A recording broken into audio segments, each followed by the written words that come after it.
All right. Good evening, ladies and gentlemen. Welcome to another night of NGS action. We are in the playoffs. We are in the quarterfinals, Division A. We're kicking it off with a bang, and we almost had a forfeit, but it looks like everybody was able to get in. My name is Isaacs. Welcome to the channel. Hope you're enjoying your Sunday afternoon or evening, depending on where you're at. We've got a good one coming up for you tonight on this platform, this stage, this quarterfinal stage of season 12. We've got the Cat Daddies, number 2 seed, coming in up against Mallow Oats, the number 7 seed. Let me get you on over to the map screen so you can see what's going on. So these teams have played once before. They were on, I believe Cat Daddies took it away 2-0 in that series. Now Mallow Oats looking for some revenge in the playoffs. The Cat Daddies, they got the choice between first hero pick and first map pick. They elected to go with first hero pick, meaning Mallow Oats started us off with their bans, and Mallow Oats went ahead and banned Battlefield of Eternity and Alterac Pass. Cat Daddies banned out Dragonshire and Sky Temple, and Mallow Oats decided to send us on over to Infernal Shrines Classic Heroes of the Storm map for map number 1. These two teams did not play on that map the last time they met up. They played on Braxis Holdout, and they played on Cursed Hollow, as mentioned. Cat Daddies came away with the 2-0 victory there. Hopefully, we get this series going all the way to game number 3. 8-bit output coming in with the Let's Go Moats. Wanting to see some Mallow Oats get some revenge. Tiger Hots coming in with a 333 bits cheer. Thank you so much, Tiger. Appreciate it as always. Glad that you were able to get on as well. We got a lot of follows coming in. 8-bit jumping in before the action even kicked off, coming in with the follow. IJ Solier, I'm guessing that's how you say it. I have no idea, coming with the follow. And Whereabouts 13, thank you so much for the follow. Definitely appreciate it. Welcome to the channel. Hope you're having a fun time. We got I Believe Moats, hashtag Believe Moats, coming in the chat. And here we go, kicking it off, getting into the draft. Cat Daddies will start us off with the bans, and Infernal Shrines looking to see the champions that do excellent at both damage onto enemy heroes and damage onto minions. So Sonya, Blaze, Diva, all those champions that do so well at being able to pick up both, and we may see some attention go to the mages as well. Looking at you, Kael'thas, Jaina, Gul'dan. It can be just absolute cluster, but Stukov going to be the first one, bans out. Stukov has that silence puddle, like we said. Support player going to get in on some of those minion pickups there. Broom Boy and Feldroth for real coming in with the follows. Thank you so much. Welcome to the channel. Healer pool getting pinched. Stukov, not a bad choice to get rid of. We'll see if some of those other mages get focused. Or the tank pool, looking at, possible Johanna ban, Diablo ban. Hogger gonna get the axe, does really well at being able to spin around those points, at least in the mid and bot lane. So gonna be a very good wave clear and can't pick up as well.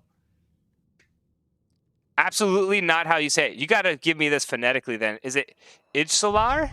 Idsolar? You gotta tell me, because I have no idea how I say that name. I'm reading it off a tiny little screen too, so maybe I'm reading it wrong. But Johanna gonna be the second ban out coming out from the Cat Daddies. Getting rid of the Crusader. And Dahaka, there we go, gonna get banned out. Dahaka, excellent champion, has really seen his value rise in the off-lane tier. Got a couple of really nice buffs, is in a good place, but Junkrat's still available for both teams. Junkrat has just a lot of utility, a lot of damage. Edge Solar, okay. IJ Solar. And there's Junkrat. Shoepuff gonna pick it up. First pick coming in for Cat Daddy's gonna be Junkrat. Has the ability to be able to put down quite a bit of damage from safety. Also has excellent crowd control and can follow up fairly well on a lot of the tank engages. Has the Riptire for the overall AoE damage in some of these fights. Mallow Oats coming in, gonna pick up the Anduin, and Terminator gonna pick up the Gazlowe. Gazlowe gonna be able to get that light bomb down, try and get this Wombo light bomb, Gravo bomb. Lots of bombs coming out from the side of the Mallow Oats. So gonna need some cleanses coming out from the side of Cat Daddies. Already seeing the opposing team's offlaner, so we can pick up a favorable matchup there as well, but it's going to be the Mei and the Ariel picked up. With the Ariel, there's no way they're picking Cho'Gall as those next two champions. Yuji and Yutei? I don't know, we'll see. But it's going to be the Mei and the Ariel. Mei, one of those champions, can throw down the Blizzard, deal both damage to champion heroes, and pick up some of those minions. Also has an excellent team separation with the ice wall. Ariel got that single save Chrysalis.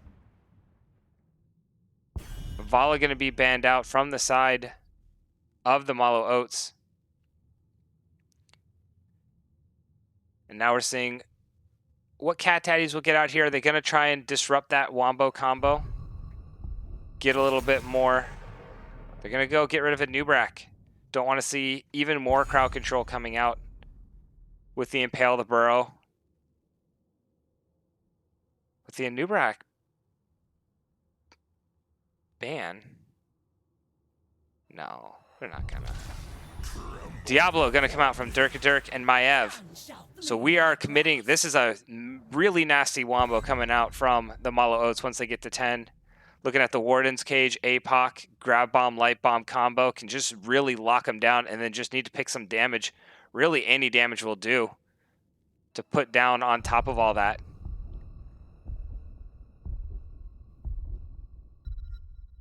Maybe throw in a Zul'jin, throw in a Rainer, but right now it's going to be Cat Daddies that are going to pick it up. Going to go with the Thrall, and they're going to take the Rainer. And now we're just seeing what this last damage is that's going to be coming out of the side of the Cat Daddies. Need something to put down a world of pain in the midst of all of that chaos, that entire combination. It's going to be Hanzo finishing it off. Going to have the simple geometry.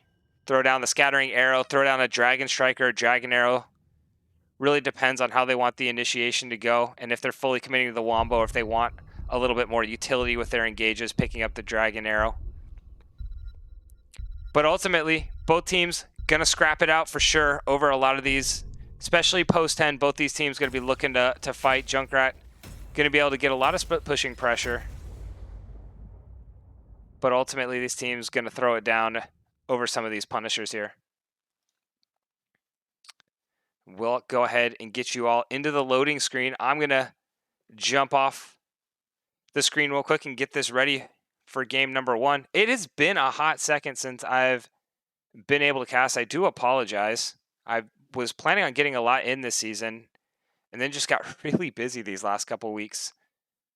My team had to play like 4 or 5 matches in a week and a half kind of deal, so we were just, every night seemed to be taken up, intermixed with practices, reviews, things like that. So we'll get it back on track here now that we're in the playoffs. Get back to the casting realm. Ghost Country, thank you for coming in, for the follow. Definitely appreciate it. Welcome to the channel. Hope you're having a good time. Get ready for some epic Division A action in the quarterfinals coming up here between these two teams. They're going to put on a show. We did have a little bit of power issues going on earlier, but I believe that got resolved. Hopefully we won't have any other further challenges, but let's get these two teams introduced. On the blue side, we've got your Cat Daddies. We got Shoepuff coming in on the Junkrat fence, sitting on that Ariel Tay on the Thrall, Magnetic on the Mei, and we got UG sitting on the Rainer. Meanwhile, on the red side, we got the Mallow Oats. We got Crafty Devil on the Maev, Solskiddo on the Anduin, Dirk on the Diablo, SD Terminator on the Gazlo, and we got the Pie Maker on Hanzo himself. Mei already leaving the game, not wanting to play. We'll see if that gets fixed. There he goes, rejoining the match, and into the mid lane we go, getting these talents up here. Thrall going to stack up that Echo of Elements. Hanzo going for the Q build.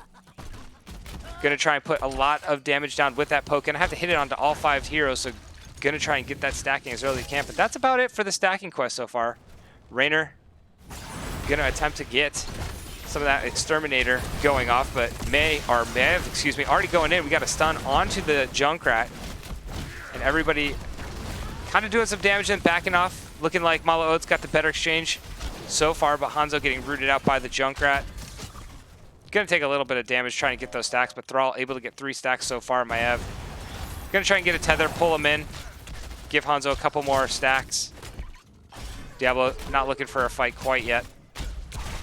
And Hanzo already completing stacks onto one hero, 1/5 of the way there. Get that increased range, increased damage.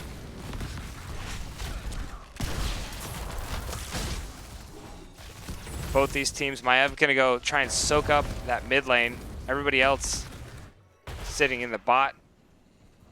Looks like we got the Mallow Oats potentially rotating down for a camp pickup, now gonna back themselves out of it.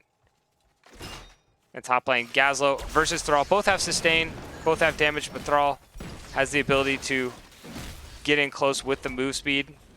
Really gonna be a good game of chicken up in the top lane, see who's the first one to use their abilities.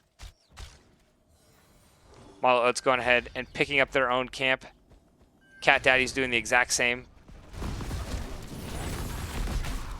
Gonna meet it out here in the bot lane. Get some sort of pressure going. Each team just playing the macro game right now, not really interested in fighting too much. I anticipate Mallow Oats and the Pre-10 are gonna be the ones trying to find a lot of these fights. They've got the Diablo charge that Maiev picks. They're gonna be looking maybe to catch the Cat Daddies in some sort of a rotation. But Mallow Oats gonna go and be the ones to try and claim this bottom camp. Probably gonna get it. Everybody on the side of Cat Daddies more interested in getting a little bit more siege, protecting these minions. See if they can get a little bit of an advantage here in the mid lane. See where Diablo decides to rotate. Doesn't look like he has a team with him, so he's not going to try pick a fight quite yet. But that first shrine going to be in the top lane. So everybody should be rotating up. We've got the Mallow Oats already starting off their bruiser camp, getting a nice timer on it. Everybody on Cat Daddies going to make their way up. Since it is in the top lane, that is going to be not as important to get the bruiser, but still going to give the experience. But we did get first blood. Maiev came up, got a nice gank onto the Thrall. So that's first blood going over to the side of Mallow Oats, and they're doing a great job getting the bruiser camp. That means they're going to get an early start on this Frozen Punisher. Cat Daddies going to pick up their own bruiser camp as well. With Raynor having the Exterminator, they're going to be able to pick it up pretty quick. And we'll only just be a little bit behind once Thrall gets here. Probably only about 10 minions or so. Both teams setting up. Diablo and Mei looking to find potential picks for their team. Raynor clearing off the minions, so this means this minion wave is going to continue to collapse towards the red side. Everybody on Mallow Oats just backing off. Going to go ahead and clear the minions. Have a 16-3 lead so far over the objective. Curious that both teams are committing the full 5 here. Diablo looking to get a fight onto the Thrall, but we got a nice route going on to Hanzo. Jumps over the wall. Maiev coming in trying to get a tether. Finds the Ariel and the Junkrat. Gets a nice stun onto the Ariel with the Gazlowe. And that is going to be Ariel going down. A beautiful route coming in from the Anduin there as well. Catching 2 more members. So Mallow Oats drawing second blood here and getting back in control of this objective. 21-20 so far. 7's online for both teams. Diablo goes in, finds Raynor. The stun goes down, but Diablo flips him out. Will they be able to finish it off? They do. They get the tether from Maiev, and that is going to be another kill going over to Mallow Oats, playing very aggressive around this early game comp they have. You love to see it. Diablo getting the stuns, Maiev getting the tethers. And everybody on the Cat Daddy's just going to back off. Thrall going to go pick up the find some value elsewhere. Mei going to be able to pop this thing over. Unfortunately, Raynor is the one who went down, so the Exterminator bonus is not going to be there quite yet. But Mei just going to be able to do damage, pull the Punisher over, and the siege will continue. Raynor coming on up. The keep has been turned off. Diablo trying to get in position to see if he can zone anybody off here, but realistically, it looks like the turrets will be the only thing that will fall. Punisher actually gets a second jump. Second turret gonna go down, and that is usually what you expect with the first Punisher. Just get the wall, couple turrets, call it a day. Hanzo sitting up to 2 stacks on his Q. Diablo at 93 stacks on his souls, going for the W build, so getting a lot of self-sustain once he gets into the middle of the fight. Soul finished. Raynor actually getting ganked again by the Maiev. They're going to try and continue to put this down. Gazlowe getting some damage, and Gazlowe going to finish it off. That is another kill. Mallow Oats off to a hot start, 4-0 in kills. About a full level lead, 3/4 of a level lead so far. And gonna continue to win this race to level 10. Should secure it. May look to get that soak and invade here with the 10 advantage. The 10s are online. Diablo's calling it. Anduin's on his way. Maev's rotating down. They have the engage. APOC picked up by the Diablo. He goes, he picks it up, but unfortunately May gets the knockback. And so Diablo not able to get the flip onto the APOC. Unfortunate there for the Diablo, but it's only one ultimate burned. They still have the rest of the combination alive and well. That being the grab bomb by the Gazlo, Warden's Cage by the Maev. It is the Dragon's Arrow by the Hanzo, and the Light Bomb by the Anduin. 10's right around the corner for the side of Cat Daddies. Waiting to pick it up before they look for an engage. And they now have it. It is going to be the Avalanche picked up the May. Chrysalis, or Crystal Aegis. Chrysalis picked up by the Ariel. Is going to be the Riptire by the Junkrat. Hyperion by the Rainer. And it is going to be that Sundering coming out from the Thrall. Going to try and split the team apart. Get some CC for his team. Maev going in, gets the tether, pulls the Thrall back, but May gets another interrupt. So the engages are there, waiting on Diablo to finish the APOC cooldown. 20 more seconds to go. No real force needs to be done at this point. Both teams just going to go back to playing their macro game. Mallow Oats know they have the race to 13 advantage, but here we go. Cat Daddy's going to make the aggressive play. They're going to look to see if they can find something. Will they be rewarded? They may not get a kill, but they may get a camp. Maev is here. Diablo's rotating his way up. It is a 5v5, and now Cat Daddies think better of it. Back themselves up. And Maev going to just hang out in the vent system. That means we are going to see the Bruiser Camp picked up by Mallow Oats. They're about 3/4 of a level away from the 13 advantage. Great May save there, coming in from Death Punisher. Absolutely, May's got some critical knockbacks. Saving Thrall, saving herself and her team from the APOC. Both tanks playing very well indeed. The Riptire being thrown out early by the Junkrat, looking to just control as much of this as he can, then uses it to finish off and do the damage. There goes the APOC. Maev coming in, gets the stun to the Rainer. That Dragon's Arrow goes in. The grab bomb going down, catches the May, but Diablo gets thrown away with the snowball. And the Warden's Cage continuing to bounce people around, but now Diablo's stuck, separated from his team, has the sustain. Anduin gets the pull. Diablo charges on the minion to get himself out of harm's way. And it's 23-14. Nobody has died yet. Continuing to try and see if they can get back in this. It's 28-28, or 28-27. Now it's 22-28. Diablo continuing to try and heal. Has to be careful, but the re-engage is on. Gazlo's going in. Maev right in the middle of the team. Anduin gets the light bomb, lands it onto two members. Junkrat somehow gets away, but Thrall goes down, and the rest of Mallow Oats continuing to hunt. Ariel is in a little bit of trouble. Gazlo not able to land the stun. It is 39-38, and Mallow Oats pick it up.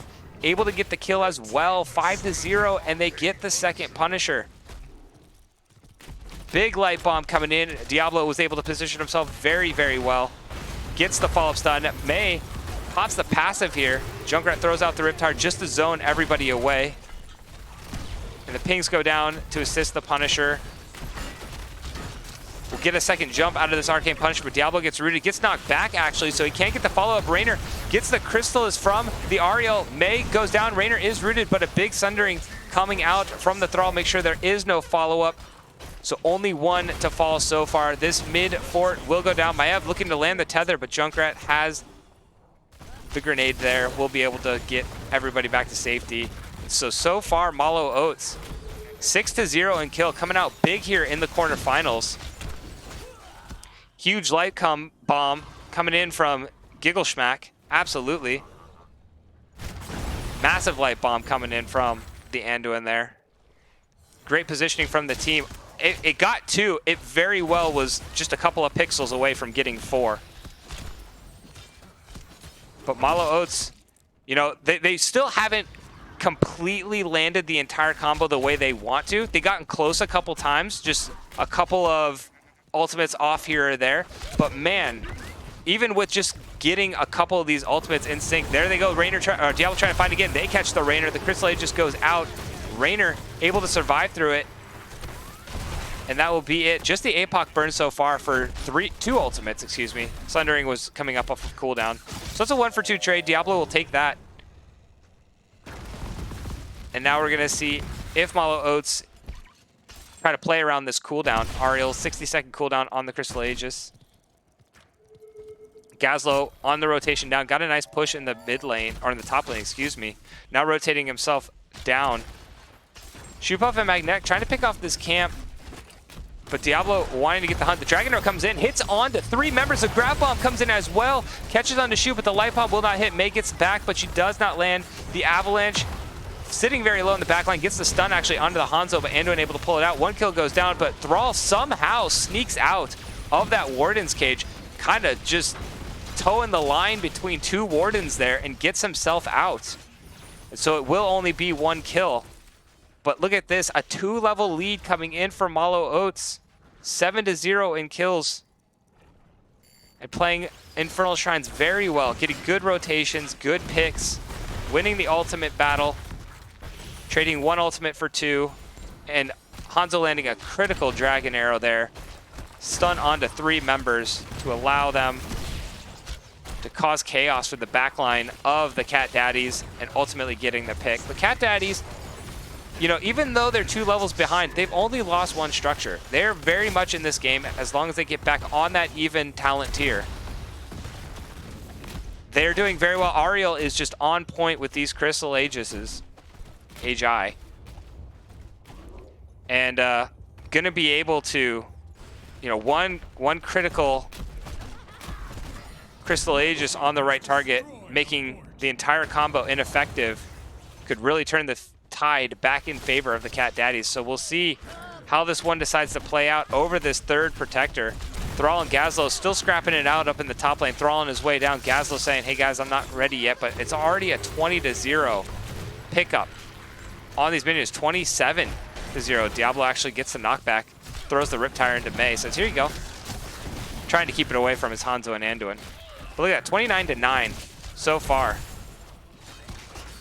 Diablo looking, see if he can find something. He gets the APOC out, looks for Raynor, finds Raynor. The rest of the team is separated. The Hyperion goes out, Diablo's on point, but the big Grab Bomb onto both the Raynor and the Junkrat. Junkrat just walks over and picks up the camp. Crystal Aegis goes down onto Thrall in the backline. The Warden's Cage goes down. The Punisher gets in there, and Diablo gets the kill onto Thrall. So the Punisher was picked up during all that chaos and is going to push this bot lane, and this could be a very, very big push for the Mallow Oats. 8-0 kills, have full 5 members alive, have no ultimates available, but they have the pick potential with the Maiev and the Diablo. If they can get this wall down, Diablo can get in. The wall is down, Maiev gets in, pulls the Mei back, Diablo gets the flip. The root coming in from Anduin, and that crowd control was insane. Locks the Mei down, and that is another kill. A good staggered death coming in for the Mallow Oats. The Punisher gonna get a 3rd jump here. Diablo in position, it goes down onto the Raynor. A big stun coming in from the Gazlowe, and that is the power of the crowd control with the Punisher, ladies and gentlemen. Keeps gonna go down. This Punisher gonna go try to seize up the core. Got a couple more seconds, gonna get that 4th jump. Junkrat trying to make sure the 4th jump does not happen. Riptire coming out, Punisher jumps, gets the Ariel, but the root was down onto the Diablo. The core is being sieged. Everybody from Mallow Oats trying to end it here. 8 more seconds for the Mei. The health bars are getting low. Diablo backing up, gets rooted out by the core. And it looks like the call is, you know what, we'll take the 19% we got, back ourselves off, live to fight another day when the 20s. Actually, Diablo finds a Junkrat, goes in, the Grab Bomb down, but the Crystal Aegis, make sure that doesn't happen. Diablo runs out with the Light Bomb. Now Mei says, hey, the ultimates are down, let's go get somebody.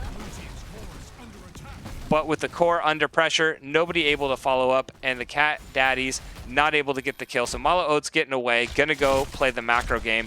10-0 so far on the kill count. Absolutely insane play coming out from the number 7 seed here.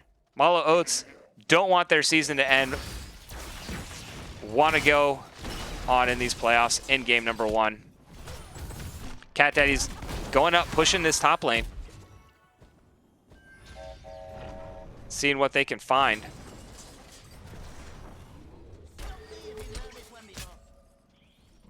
It looks like the Bruiser camp. Everybody on Cat Daddies are like, hey, we've got this small window before the 20s. We want to see if we can find something. But Mallow Oats rotating very safely as a team, making sure that nobody gets isolated out, nobody gets picked, and just trying to get their way to those Storm talent tiers.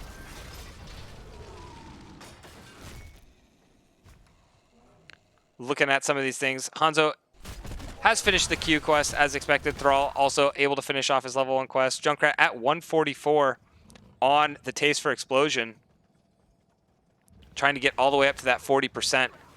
And everybody on Mallow Oats trying to get this pick. They find Thrall. Diablo goes in, gets the stun. The flip coming in. They throw the grab bomb and the light bomb. No, it was just the grab bomb. I thought I saw the particles for the light bomb, but they are able to get the kill. Grab bomb.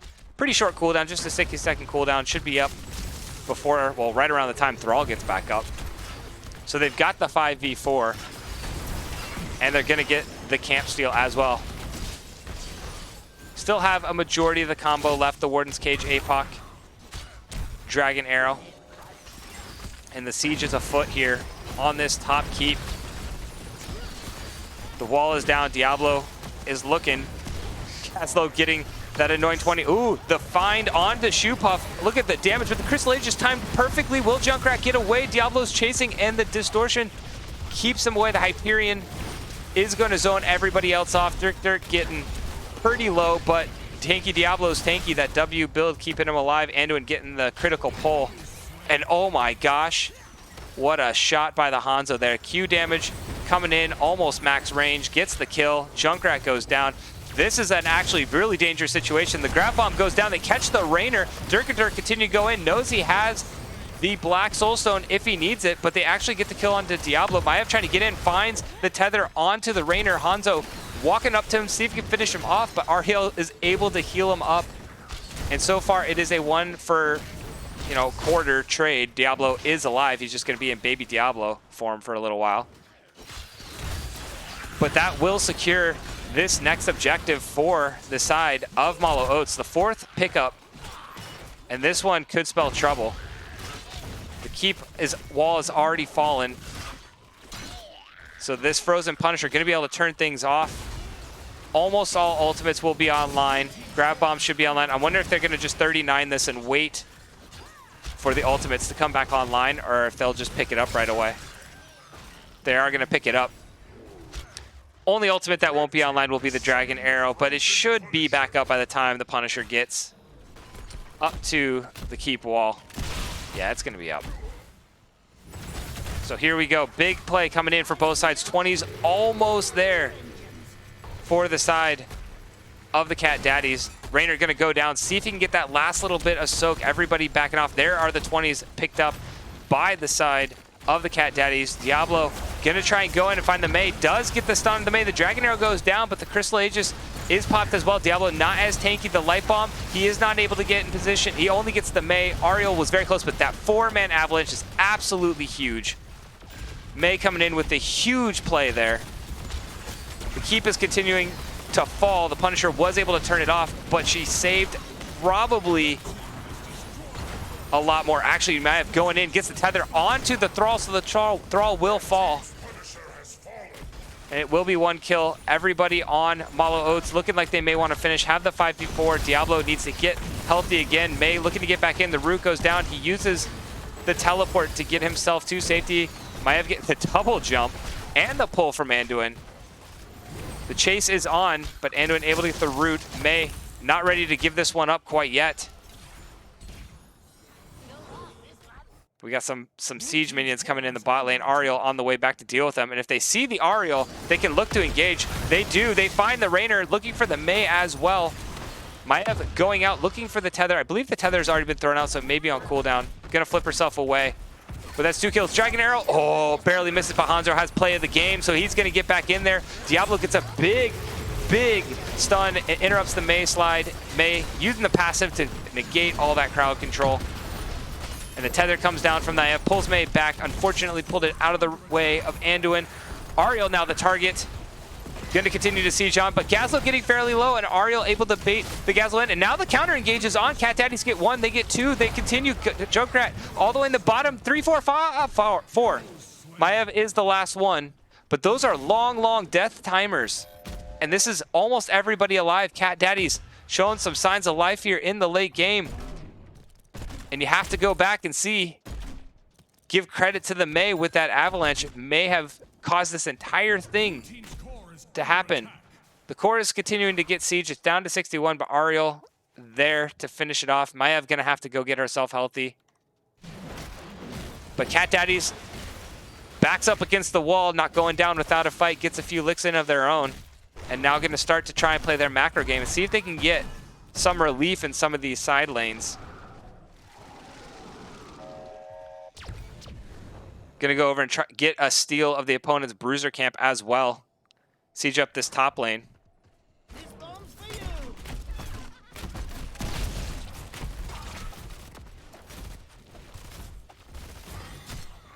And now both bruiser camps picked up. Solar, I think the avalanche saved Mallow Oats. It may have. I mean, Diablo was very, I remember Diablo was very low. So it at least saved one member, if not maybe two member of Mallow Oats. But it may, yeah, it's curious. It could have gone pretty much either way. You just love to see when Mei lands a 4-man avalanche. I mean, it looks so nice watching all those people come out and be stunned. Smart coming in, nice pick. Mallow Oats boys, Mallow Oat boys. A lot of Mallow Oat fans in here. I love to see it.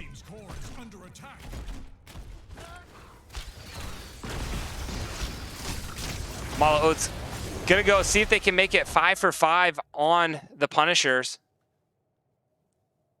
Get this Arcane Punisher here in the top lane. They're gonna continue to have all this pressure mounting in both the bot and the mid lane. So they can really commit all 5 members here. The lanes will continue to passively push. So if you're the side of the Cat Daddies, you're looking to get a fight quickly in Mei, looking to see if she can find something in the back line. Doesn't pick it quite yet. Everybody from Mallow Oats backs up, and they're like, you know what, we're just comfortable delaying this as long as we can. Let our lanes get pushed in. Mei, oh, she tries to get the avalanche on Anduin, barely missing there. The unstoppable passive is utilized. Now the focus is on the Mei. The crowd control goes down, getting very low, pops the Crystal Age as the light bomb goes down and gets onto 3 members. Warden's Cage falling on top of that. Everybody stuck in the middle of it, but Anduin will be the first to fall. Hanzo trying to get the damage, is not able to finish it off, and here comes Cat Daddies. 2 kills, Hanzo gonna be the 3rd. And Diablo trying to see if he can get some sort of kill or at least get the delay going. And that is going to be 4 kills. And these are long death timers. 12 kills picked up, or 12 Punishers picked up so far, little minions. They're all going to continue to siege out this top lane. And this is a win condition set up. They're trying to get this Punisher as fast as they can, let Thrall solo push, and maybe use this Punisher to win. Gazlo's going to go and try and get some sort of pressure going in these 2 lanes. See if he can keep people back and try and force some sort of race. Anduin's up in 20, Mayav in 23. The Punisher will get here with like 8 seconds left on those, so it really matters how much Cat Daddies can get here. They're trying to get the siege, get as much structure advantage as they can. Gazlo is able to get the camp to try and keep Junkrat there, and then backs himself up. Diablo will be the last one up. What's his soul count at? He's at 95, so if he can get 5, he will get a second life. They're gonna have to pull this Punisher down to the next, that's exactly where they need it, down to the next keep. But the Punisher so far not in range, is getting hit by the core. Or I don't believe it actually is getting hit by the core. Core's not hitting it either. So it's just the keep that's gonna fall, all 5 members alive, but that's a keep pickup for the Cat Daddies, and it's in a lane that they have their own keep up. So Cat Daddies, again, backs up against it, find another way to win the fight. And it's the, I have to give credit to defense on this Ariel. I think these Crystal Ages are coming in huge, saving everybody's life, forcing everybody to collapse on that target, saving them at the last second. And then, I mean, I gotta see what's Yuji's damage at on Raynor. Oh, sorry, wrong button. There we go. Junkrat actually with the 140. Raynor only at 43 hero damage, so Junkrat just putting out, look at the pain Junkrat is putting out. Those rip tires, just the overall damage. And that's why I was curious at how much priority would get put on that Junkrat. Oh, big Dragon Arrow, big APOC. They get the Crystal Aegis again, though. The Light Bomb goes down, isn't able to find anyone. Diablo's in the backline trying to zone the Junkrat off. Mei getting focused here, gonna go down. She gets a 2-man avalanche. Diablo having to back himself up. Anduin trying to get as many heals down for the backline. Maiev looking for the re-engage, finds Yuji, gets the stun onto the Gazzle, and that is a pick coming in for the Mallow Oats. They're on the hunt. Diablo gets the flip, gets the stun onto Ariel. Huge pick coming in from the Diablo here, and they are going to continue to press in the bot lane. It is a 5v3. Hanzo's not done trying to get that long-range Q, and this is where Mallow Oats may try and finish the game. They've got the 61%. They have the 5. May has to back. It's going to take a heroic defense coming in from Junkrat and Thrall with the Mei when she gets fully healed. They have a lot of crowd control. They've got quite a bit of damage with the Junkrat, but they got to make sure they protect this Junkrat, keep him alive. Maiev trying to make sure that doesn't happen. Thrall getting the damage down. Mei on the Hanzo in the back line. Diablo getting rooted out, so everybody peeling back for the fight. Mei gets the passive from the level 20. Gonna go down. The Warden's Cage makes sure of that. Raynor will be up in 14 seconds. So far, the core is still alive with the shield, but Junkrat gets stunned out there, and that is going to be Junkrat going down, and that will seal the fate. Mallow Oats coming back down 2 of these last 3 fights, but able to find the picks finally onto the Raynor and the Ariel and get the game 1 victory here. Holy cow. What an epic game number 1. You love to see it. Absolutely insane game played by both of these teams. I mean, Cat Daddies, they looked like they were, you know, just getting relentlessly beaten up throughout most of the game, but it was a pick here, a pick there, which is kind of what Mallow Oats were looking for throughout the first half of the game. And they got their backs really far up against the wall, but then Cat Daddy's coming out, get it together. Ariel coming in huge with a couple of those Crystal Ages. Junkrat putting out just an insane amount of damage. I mean, look at the stat line coming out of Shoe Puff right there. 255 siege, 161,000 damage, 25k experience, leading all 3 categories. So Shoe Puff having a great game, but ultimately Mallow Oats able to find that last fight, get the pick onto the Raynor, get the pick onto the Ariel with the Diablo. I mean, both of these tanks played absolutely. Somebody said it earlier. It was absolutely on point. The tanks were playing out of their mind. Fantastic play. The support play. I mean, all around, everybody had just really good gameplay coming out of these 2 teams. That was a great way to start off this quarterfinal series. Gazzle actually leading all 3 categories as well. 170k, 87k, 24k. So 1 player in each team taking the clean sweep, the triple crown. Throwing it over to the talent screens for those who love to see that kind of stuff. You can see the damage build coming out of Junkrat, just absolutely able to put out so much damage on the Junkrat. Hanzo committing pretty heavily to the Q, gets the extra spell power to give more damage with the Qs. Gets the piercing arrow at 16. Pretty standard stuff coming out of the Anduin. Desperate Prayer at 7, get a little bit more healing. And Diablo committed fully to the W build. I'm curious. I mean, I get the APOC pick. It makes sense with the comp they were running. But man, if they could get the Dragon Arrow to start with the Hellfire at 13, I mean, he could have seriously melted people. This is the smarter play, for sure. This is me just gimmicking around, looking at you know, Storm League fun stuff, not competitive play. For a competitive play, this is absolutely the right call. Diablo wanted to utilize all that crowd control to force the Crystal Ages to come out so that they could use the rest of the combination there. The more crowd control you can get, the better it's going to be. But man, what a game number 1. Giggle Schmack, 140k, holy hell, yeah. 160 is where it ended. That was insane. Broom Boy coming in with the woo lad. Also, got to give the shout outs during the game. I turned the alerts off while we're actually in the match, so can't forget. I think it was Ghost Country came in during the match. Sonic's Bro coming in during the match. Smort coming in during the match with the follows. Thank you all so much for the follows. Welcome to the channel. Hope you're having a fun time in this Division A quarterfinal matchup. I believe this is the first quarterfinal matchup in Division A. Winner of this series gets to set a date with either the winner of Tactical Feed versus Tricky Gooses for the semifinals. Mallow Oats coming out showing a very, very strong performance here in game number 1. That means Cat Daddies will get to choose between getting first hero pick again and first map pick. They went with first hero pick last time. We'll see if they elect to go with first hero pick again or send us somewhere else. Gonna throw it back over to the map screen because I just got the invite for game number 2. Gonna set this one up. It is gonna be Towers of Doom. And it looks like, by the way it's setting up, that the Cat Daddies elected to go with map pick this time. And they elected to take us to Towers of Doom, meaning Mallow Oats gets first hero pick this time.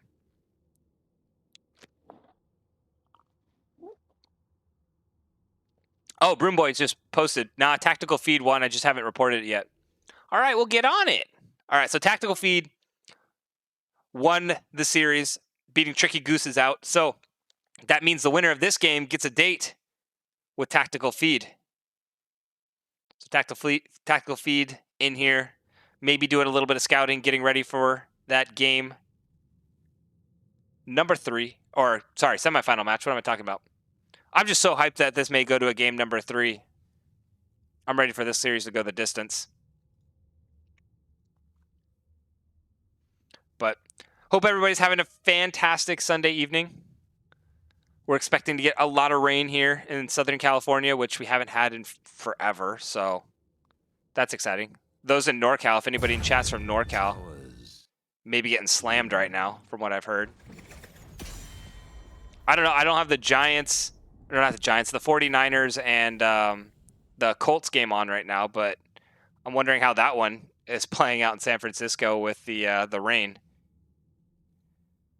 But here we go into map number 2, Towers of Doom. Maybe see a little bit of change in ban priority here. Maybe not let that Junkrat go all the way through this time. Shoepuff played Junkrat very, very well. And Junkrat does very well on this map as well. Maybe we get rid of the Diablo, as Diablo has a lot of room for knocking people into walls, getting camp invades on a map like Towers of Doom. Maybe the Maiev. The Maiev was definitely an annoyance for the backline of Cat Daddies, being able to get in there and get those tethers down. But same first ban coming out from the Mallow Oats, getting rid of the Hogger.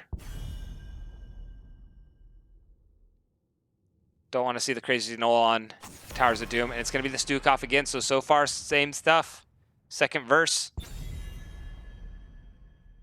Same as the first. But there it is. The respect ban on the Ariel. And you have to give it up for Fence playing Ariel that last game. Absolutely devastating to try and deal with. But it's the same bans coming out from the Cat Daddies. Stukov and Johanna.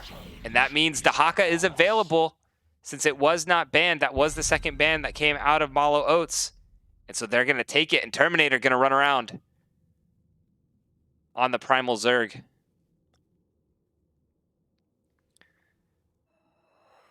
Got to take another quick drink real quick.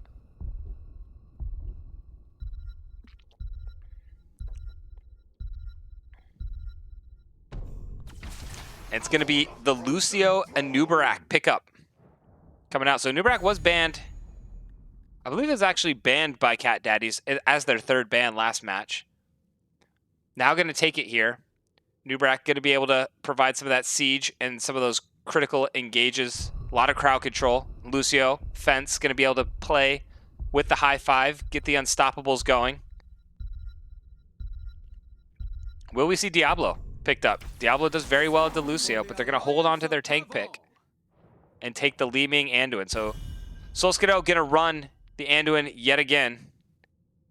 And Crafty Devil going to take the Li Ming. Death. Ooh, Terminator Dahaka scurry as F. Absolutely. Dahaka in general, just a scary, scary thing.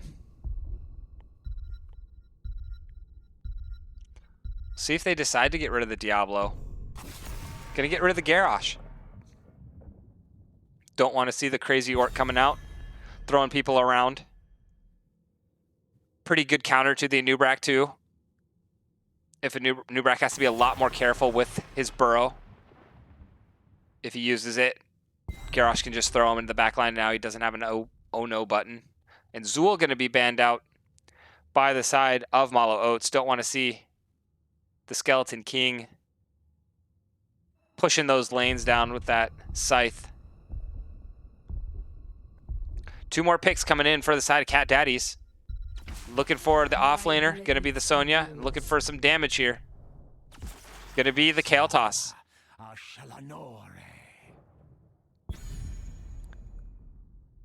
Interesting pick, the Li Ming into a Nubrak. I always love that mind game because it's like, you know, a Nubrak has the spell armor, but Li Ming has a lot of burst damage, but requires on skill shot, which a Nubrak has the beetles that he can interrupt the skill shots from Li Ming, but a Nubrak has the cocoon that he can throw down on the Li Ming, but if he doesn't throw it on Li Ming could disintegrate and just completely negate the ultimate coming out of Nubrak. It's just a lot of back and forth. It's really kind of fun. But it's going to be the variant Greymane picked up, coming out with the taunt variant in the Greymane. So this is the blow 'em up kind of comp. And Shoe Puff going to get Akira special going here. And bring her out onto Towers of Doom. So this is a full on, I want to run in and just blow up whatever target variant taunts. Which they have a lot of potential to do that. Lucio, pre-10 especially, Lucio's going to get the high 5 at 10 to negate a lot of that. Since there isn't the silence, it's the Anduin follow-up stun instead of the silence from Stukov. It's going to be a little bit easier to get away. But that 4 to 10 level, just like we saw Mallow Oats last game try to really take advantage of the game in that 4 to 10, that's what they're going to try to do again here with the Varian.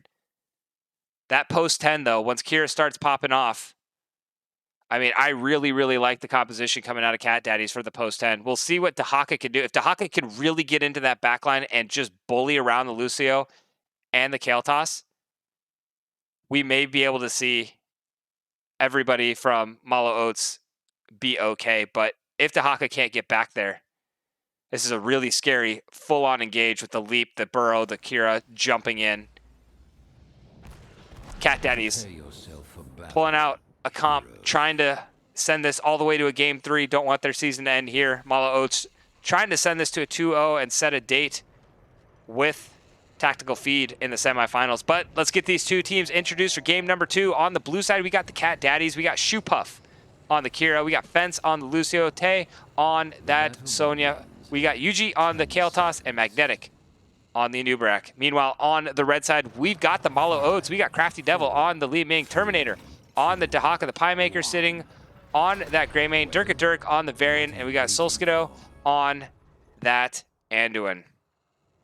To the mid lane we go. Lion's Maw being picked up by Varian, trying to get that extra Q. Stacks. A lot of stacking quests coming out. Lucio gonna get that party mix going up, just trying to play a beat for his friends. Kael'thas trying to get the globes as expected. Kira looking for fatal wounds, trying to get the max stacks and get the additional bleed damage. But both lanes picked up. Everybody. Interesting they're setting up for this. Li Ming looking like she's just gonna try and poke him off Anduin as well. Just get a little bit of delay. Kira coming in, gets the knock back onto Varian. Follow-up impale by the Nubrak, but Li Ming able to land some pretty good damage there. And this is the, you know, the 1 to 4. It's not typically the most scrappy part of the game, but it is where the Cat Daddies have the advantage. And we see the Nubrak here trying to go in, find the Varian. The pull is done by the Anduin, but not allowed to save the Varian. Son can't save the father, and that is going to be first blood going over to the Cat Daddies. And it is just really tough to get Varian going pre-4. Cat Daddy's doing an excellent job recognizing that once Varian dove in onto the Kael'thas, they could counter-engage that.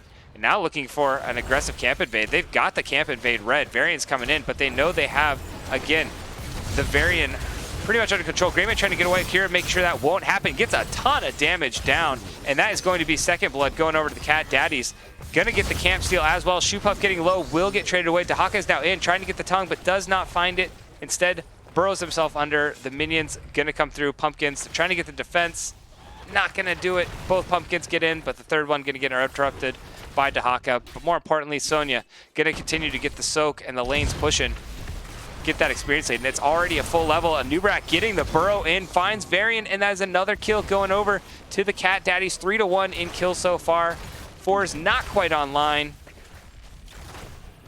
for the side of Mallow Oats, and now Varian has the taunt. Now the burst, the single target, I want this target dead, is online for the Mallow Oats. And Nubrak trying to find the pick onto Li Ming, gets the knockup, but Anduin gets the pull.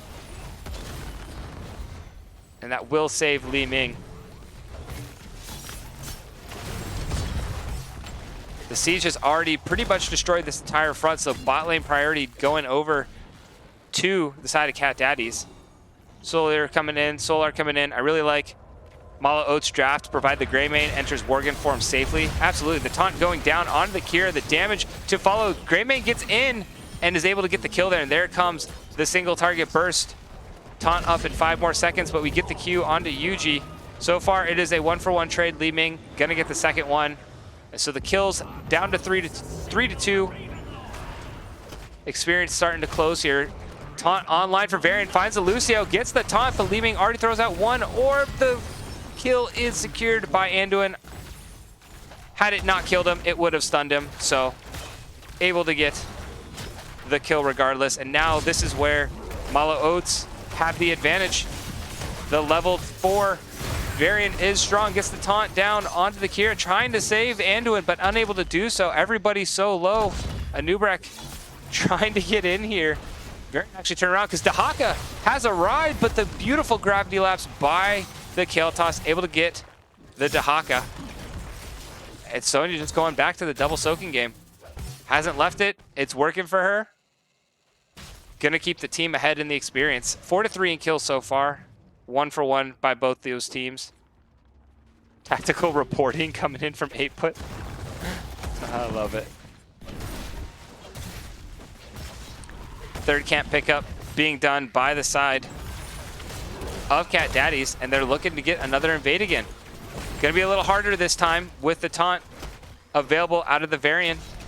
The skirmish is going down. The poke coming out from the Li Ming. Varian going in. Dahaka has rotated himself down. Sonya nowhere in sight, so it is a 5v4 for the Mallow Oats. The root goes down, and Nubrak the first to fall. Lucio getting pulled back as well. The bombs are spreading, and Varian may spread that bomb. Oh no, he's just bleeding. Excuse me, I thought he had a bomb on him. That is 3 kills, excuse me, so far. Kael'thas gonna get hunted down by the Greymane. Does he have the gravity lapse? Not in time. That is 4 kills for 1 for Mallow Oats. Sonya continuing to do the double soaking game, so beautiful rotation down by the Dahaka. They're rewarded with the objective, get the camp pickup, and Mallow Oats just skirmish their way right back into this fight, using that Varian, that 4-10 range when Varian really comes online to their advantage.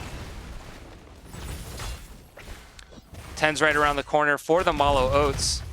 Don't have the best siege comp, have Li Ming to be able to poke it down.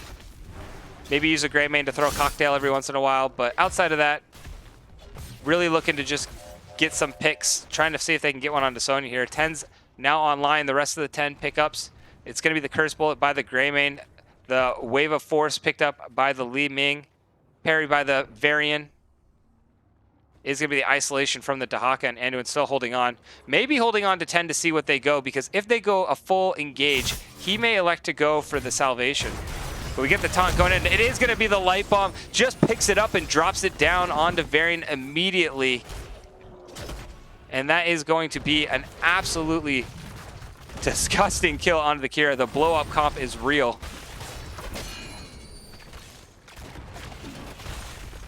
And Mallow Oats continuing to press here. Varian getting himself knocked back, throws down the protect.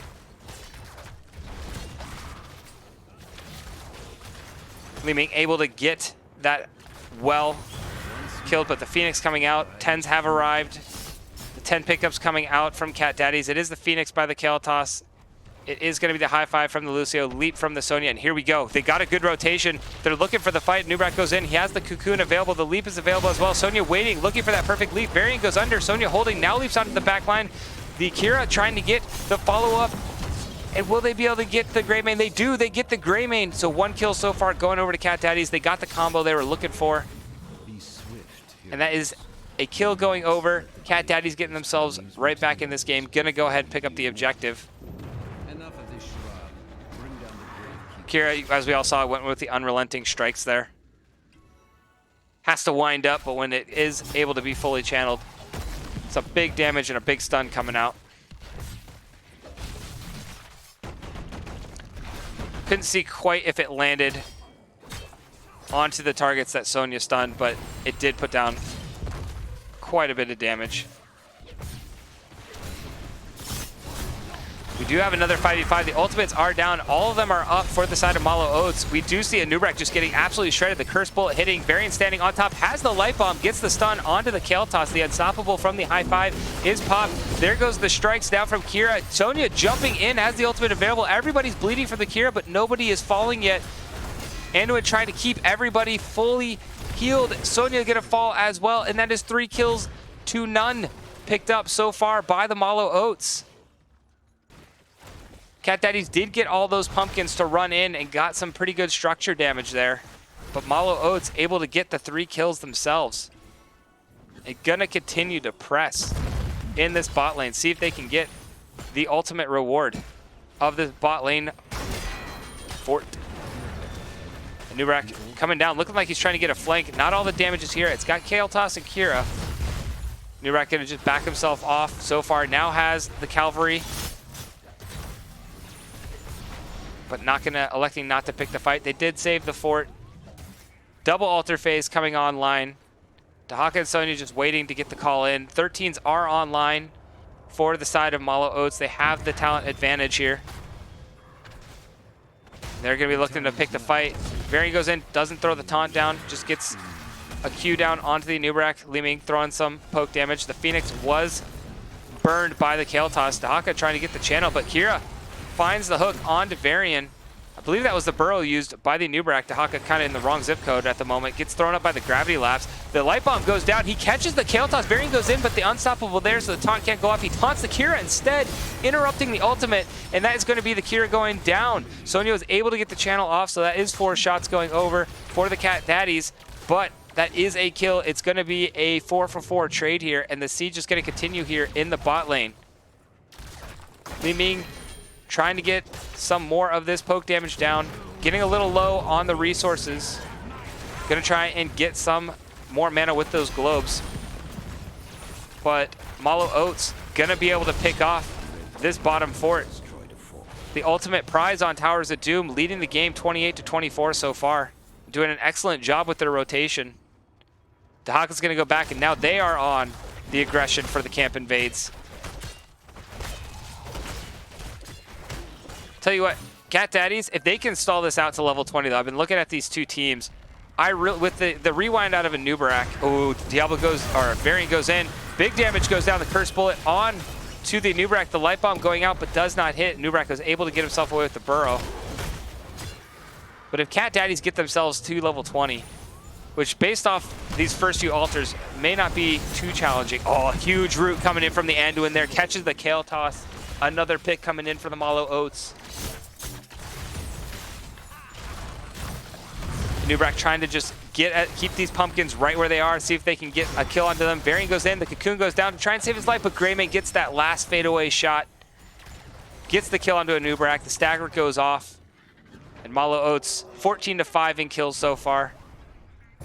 Starting to run away with the game a little bit. 2-level lead. But we know from last game, Cat Daddies, they're not going to go down without a fight. They showed a lot of signs of life in the late game. They're going to be looking to do the same thing here in game number 2. And if they can get to 20, that rewind going to be huge from the Nubrak. Going to really be able to lock somebody down and get some pick potential. Some even better pick potential they are. But Cat Daddies comfortable trading this one away 2-for-1. Maybe gonna go up, see if they can get an aggressive pick. Shu looking for some sort of fight, trying to find the Dahaka. Dahaka may get caught out here, but Shu not able to connect. And that is gonna be 10 shots to 3 in favor of the Mallow Oats. Oh wow, Varian going all the way in, has the protect. And that is Kael'thas just blowing up the Greymane, able to throw down the Curse Bullet, leaving damage. And Greymane leaving on top of the Taunt Varian is just unfair. Like, it's so much burst damage coming out on top of the Varian. If Varian can find his target away from the Lucio, there's no way that target is going to survive, no matter who you are. That is just an insane amount of damage coming out on top of a taunt.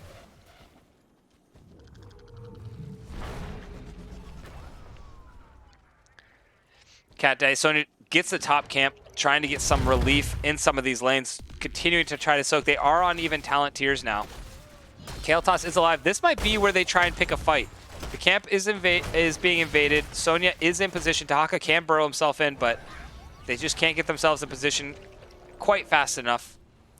Gonna go down and maybe just could try to continue to siege down this bottom fort, eventually get it back. It is the 5v4. Dahaka now being the one to get the double soak, while the 5-man is busy elsewhere.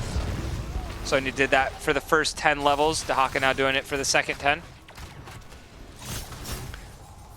But Mallow Oats doing a good job of just playing patient, sitting back. They know they have the win to 20 again.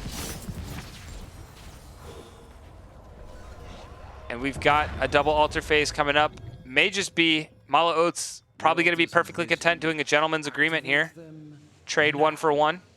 They get the 5 shots to 3, but Sonya not wants to go in.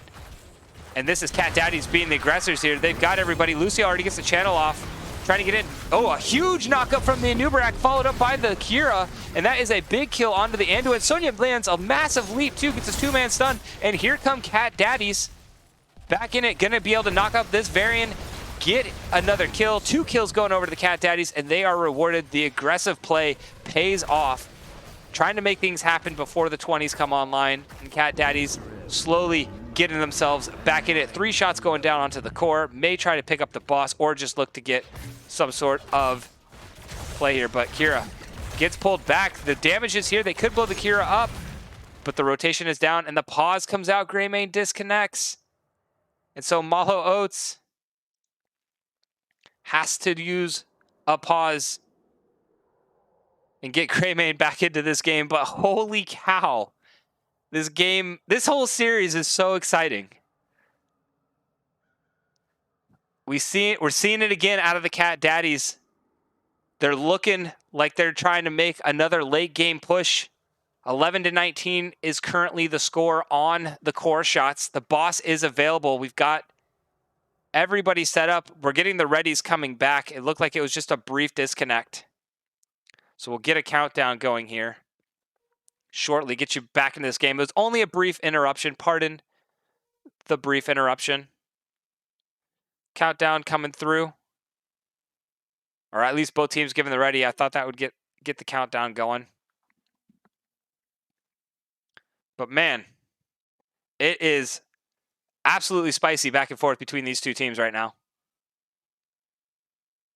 And here we go, the countdown coming in. We will get ourselves into this game.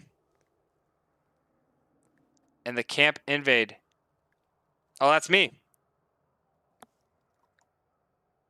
There it goes. I got it. I got it. I forgot. They put me as referee, not observer, so I had to be the one to unpause. And the camp invade is done by the Cat Daddies. Now, I believe even though I'm the referee, I can't talk to them. Maybe I can talk to them. Yes, I can. Okay. Maybe it's the observer that can't talk. But Cat Daddies, they get the camp, steal. I am ref, yep. And so they get the bottom objective.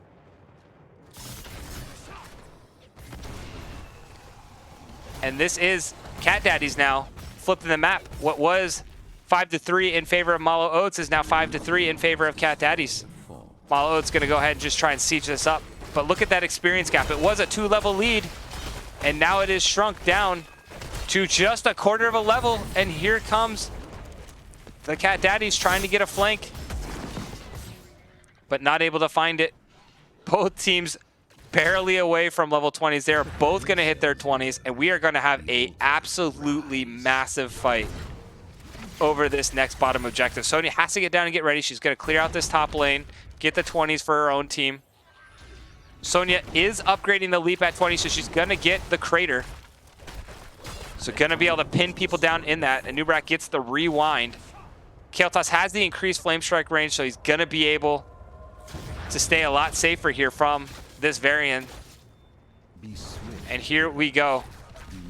Varian gonna go in. The cocoon already down, and Nubrak's calling everybody forward. Kael'thas not quite in position yet, but Kira goes in, gets the stun. Oh, beautiful pull by the Anduin, does not get the stun, but the crater makes sure that Li Ming does go down. Sonya spinning under a tower, stuck in her own crater, now gets herself out. The taunt goes down. Sonya getting very low and does fall, so it is a 1-for-1 trade.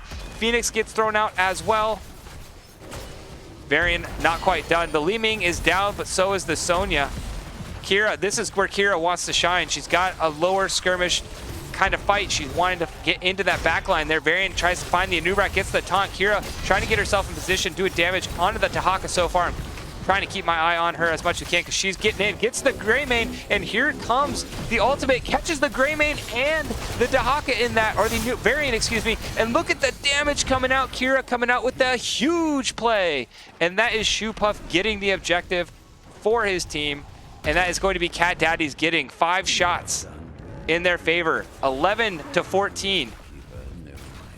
And this game is pretty much even Steven at this point. The boss actually would make it completely even. But long death timers coming out. 2 dead on the side of the Mallow Oats. 16-10 in kills so far. 20s are already online for both teams, so the soak kind of out the window at this point. Both teams just trying to create as much map pressure as they can to get the structure advantage. Really not in position. Maybe we could get the mid keep sieged up and do some ring around the rosy with the keeps, but this is the first priority. Getting this boss and evening this game up at 11 apiece. We are down to 11 shots each. Tower's about to be completely even for both of these teams. And we now have a game, a brand new ball game, even across the board. Both teams ready for these last few skirmishes. We have a double altar phase coming online, meaning it is not game ending unless one of these teams picks up 2 towers. But realistically, not enough time to do that for either team. Instead, both of these teams just going to get themselves set up. Pumpkin's going to be picked up by the side of the Cat Daddies, try to get a little pressure in the bot lane. Solar coming in. Mallow Oats needs to control that Kira. Kira cannot be contained. Shoepuff will not be restrained. The Cat Daddies coming in, looking for a fight. They want to be the aggressors. They want to send this game into a game 3 right here, right now. Anubrak diving in, Anduin not able to connect. The Kira goes in, a nice knockback from the Li Ming means that Kira stun will not land. They get Varian out, and now the counter engage is on. Sonya able to get the channel. 5 shots going in so far. Or 4 shots, excuse me. They did flip that one back. Anduin trying to get the channel here. Varian seeing what he could do onto the Anubrak. Anubrak getting down to about half health. Tahaka is able to pull, but Sonya jumps onto the Anduin in the backline. 2-man gravity laps. Anduin staying alive and healing through all of that. Kira now joins the party, and that is 3 people in that crater killing that Anduin, and that is going to be the first kill. Varian goes down as well, and Cat Daddies have fought their way back into this game. With the 2 members dead on the side of Mallow Oats, it is 11-3, and these forts are so low. Realistically, if they can get these pumpkins escorted in, that will be the game. Nubrak gonna go ahead and try and get this fort turned over to the blue side, or keep, excuse me. Shoepuff grabbing those pumpkins for his own team, and now the defense is here. They've got to hold off See if they can get just one of those pumpkins killed. They don't need all three. They can, as long as Li Ming can snipe one of them, that's really all they need. Li Ming throws out the W. The engage is onto the Dahaka. Dahaka getting low, not able to survive. All pumpkins still alive. Greymane is not able to get there either. Sonya gets in. They did get a pumpkin, it looked like, but at what cost? Greymane falls, but actually 3 fall. Holy cow. And oh no, the pumpkins all did make it. I thought Greymane dove in and got the 1, but all 3 got in. And that is going to be Cat Daddies coming away with the victory.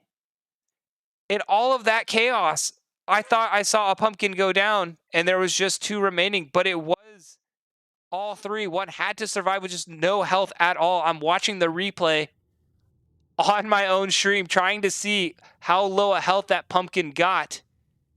And it was a sliver of health. I mean, Cat Daddies put all their eggs in that basket right there. And it paid off. They were able to get all 3 of those pumpkins in, losing 3 members for it. But it does not matter. Coming back and winning game 2. And like I was saying in the middle of that game, if they could just get to 20, that Sonya Crater, the Kira spike with the ultimate, and the Anub'arak rewind was just what they needed to get themselves back in some of those late game T fights. And how about that? We've got a game number 3, ladies and gentlemen. That was absolutely insane. Love it when these series go all of the way. Damage was a little more contained this game. Shoepuff only getting 63k instead of 163k. Crafty Devil putting out 53k on the Li Ming as well.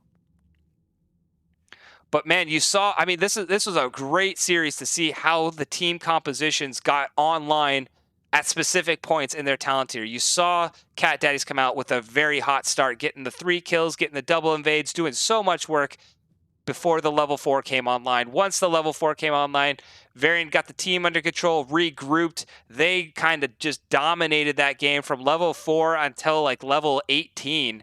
And then the Cat Daddies made that aggressive call to go in, which they needed to do in that situation, to go in and attack the opposing team's tower rather than defend their own, get the 2 kills from the Anub'arak Kira combo, able to get that experience lead to pretty much negate the 2-level experience lead that Mallow Oats had at that point, and then get to 20s at about the same time. And once 20s came online, it was pretty much Cat Daddies just clawing back into this game, using those 20s to get themselves back in. So absolutely awesome series so far played out by these 2 teams.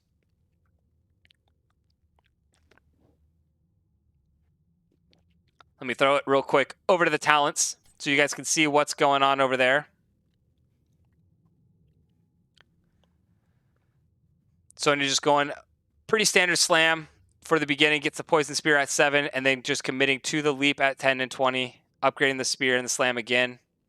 So looking for a lot of that, I just want to blow up this target with my leap kind of build. Pretty standard living bomb coming out of Kael'thas.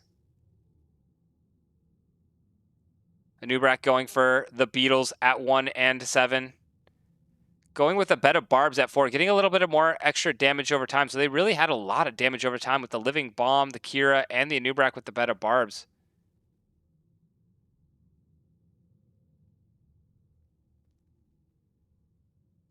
And then, you know, looking on the side of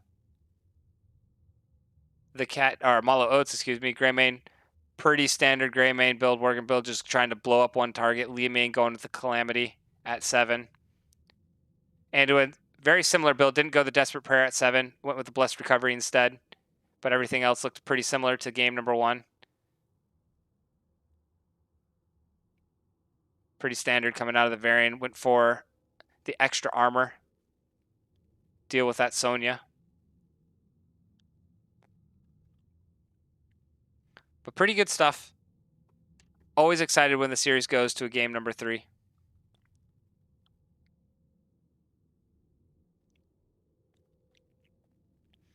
We're waiting for these teams. They're thinking it out. Waiting to see where we go for this final match. Let's see. Let's take it over to the map screen.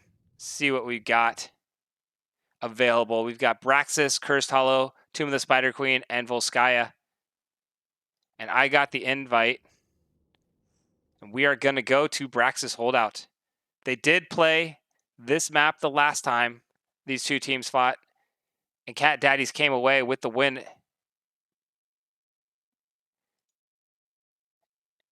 And now, it looks like the way they have it set up, Mallow Oats elected to get first pick again. Well, they got the choice this time. They elected to get first pick for a second map in a row, meaning that Cat Daddies got to pick the map, and they're going to send us. They're like, you know what? Last time we played this team, we beat them on Braxis. Let's see if we can do it again. I'm going to let these teams know that I am indeed ready.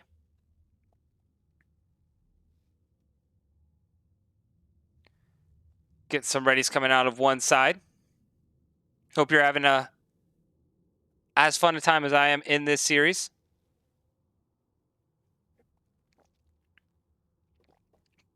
Just the start of an epic night. I believe Crush has got a match started on his channel now. Got some other quarterfinal matches coming up here in the not too distant future. Got a Division B match. Looks like it's going to be coming up, and we got Smoke. We got two Division B matches going up. We got Smoke and Regen Phoenix going right now over on Ergon's channel. Crush has got his own match.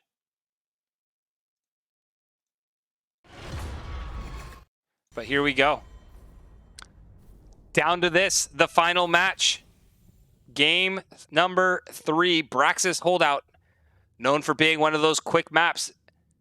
And we'll see if Cat Daddies were able to get that momentum swing back in their favor. You know, Towers of Doom's one of those maps where you kind of just get that comeback, and it can be that momentum changer in a series where it just kind of carries you. Your team's like, never mind, we got this. And all of a sudden, you can start pushing your way to victory with just that come from behind victory on Towers of Doom.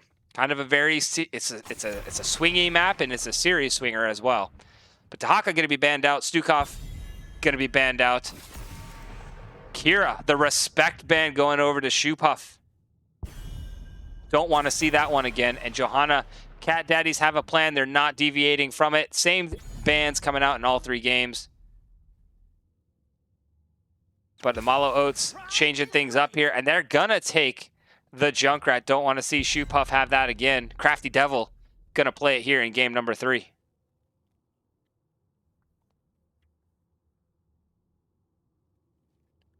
Got to get my phone on the charger real quick. Oh my goodness. Down to like 5% battery on my phone. It's crazy. 2 picks coming in. And we're going to see the May again coming out from Magnetic.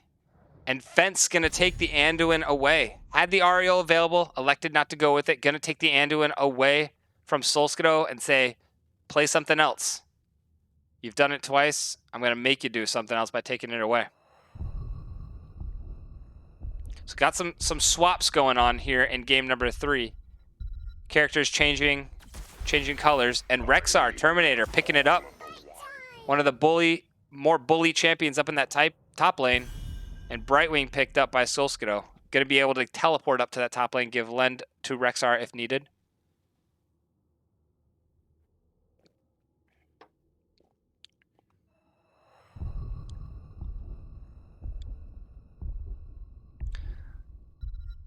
Cat Daddies hanging on, see where they want to send our ban. Is it going to be Garrosh again? It is indeed. Garrosh getting banned out as the 3rd ban. Same bans in the last 2 games coming out from Cat Daddies. The only deviation they've made was the Anubrak as the 3rd ban in game number 1. Mallow Oats. Last time this was ran, what did they run with it? They ran Kale Toss. I don't think they're gonna. Well, maybe they'll ban the Kale Toss. Good on this map for clearing the Zerg wave. You know, Junkrat's already got the wave clear coming out for Mallow Oats. They can get a second. You know, they can get another champion to help assist the Junkrat, but ooh, Hogger is picked up by Tay. It was banned out by Mallow Oats in game 1 and 2. They don't ban it here in game number 3. So Hogger going to go match up against Rexar in the top lane. Now we're looking for the potential mage, and there it is. It is the Kale Toss, picked up by Yuji. Going to run it back here in game number 3.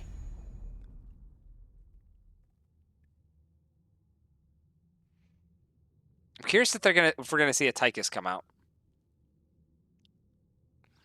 We've got the Junkrat. Get a little bit more shred, you know, single target shred. Or if they're gonna run the Hanzo again.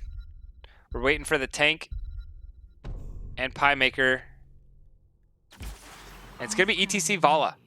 So Pie Maker gonna run the Vala, see what she can get done with that Reaper skin. And Dirk gonna take the ETC, try and play everybody a song. You know, looking at the interrupt so far, we've got 1, 2, 3. Yeah, we got a couple interrupts so far. So ETC, you know, the mosh still is good with the interrupts. The threat of the mosh makes a lot of teams have to be very, very cautious about their positioning. And Shoe Puff gonna run it with the Chromie. Double mage coming out for Cat Daddies. I have seen this on Braxis Holdout before. If there's a map to run double mage on, Braxis Holdout or Towers of Doom, I guess. But Braxis Holdout is definitely a pretty darn good one. The Kale Toss and the Chromie gonna just be able to put a lot of burst down onto any target that May can catch. They're gonna look to just blow up these targets and take control of the Zerg wave early and use that early pressure to get themselves into the semifinals. Meanwhile, on the side of Mallow Oats, they want to scale a little bit. They want to make sure they don't get killed to this combo. Brightwing going to have to get a little bit extra spell power for the team to help resist some of this incoming spell damage. And Vala and Junkrat just have to be careful with their positioning. Yeah, Brightwing definitely has the spell shield. They're just trying to push through it. They're trying to burst all the way through it. I mean, they can absolutely do it.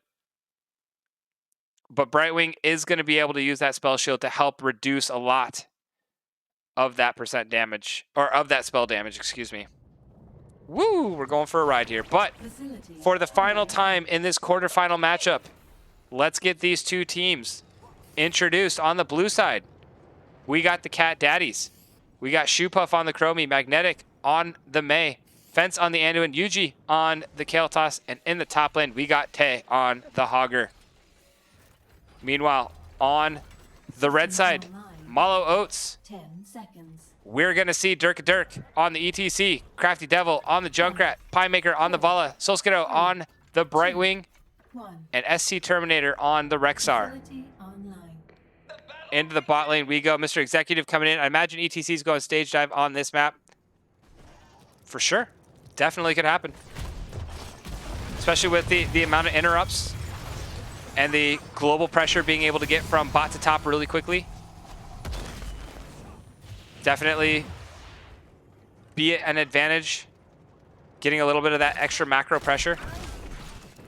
Vala gonna try and stack up that W. Chromie doing the same, getting the stacks going for her W.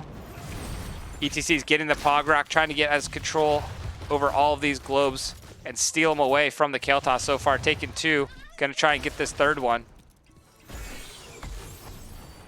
And rotates himself back up into the mid lane. But this is pretty much what we'll park. We'll keep our eyes on the health bars in the top lane. But we'll see if this Chromie Kale Toss combo can really just put the pain down. Ooh, Dirk gets rooted out here. The Q lands from the Chromie, but Brightwing able to heal it off, uses.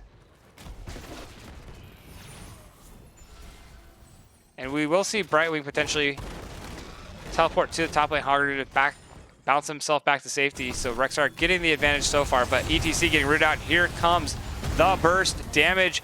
First blood going over to the Cat Daddies. Vala vaulting herself through the blizzard. And Brightwing actually getting rooted out there from the Anduin. Takes one for Vala there. So far, Cat Daddies getting the early 1-0 kill lead. Rexar trying to stay in control over this objective. Force Hogger to decide between channeling this thing back or getting some of that soak. Valla already up to 14 stacks on her W too. 2 minutes into the game. Pretty dang good. Pretty dang good. Just have to keep our eye on the Valla stacks as we go. But ETC getting rooted out by the Anduin fence, making sure that cow does not come any further forward. The amount of safe poke we've got coming out of Cat Daddies is pretty terrifying, but ETC does find the Kale Toss. Brightwing actually teleported, I believe teleported it in on the Valla. So ETC not able to get the heal there, but Junkrat gets onto the point. Mega to just bully him right off. Junkrat takes a pretty good chunk of damage.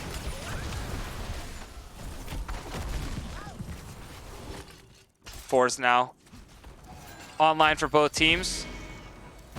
ETC trying to get control and does eventually, but Valla ends up getting disconnected here. Are we gonna get a pause? Nope. Rejoin the game immediately.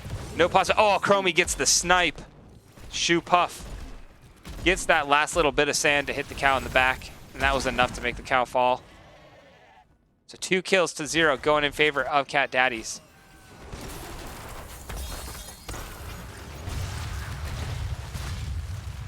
We've got 22% so far channeled for the side of Mallow Oats.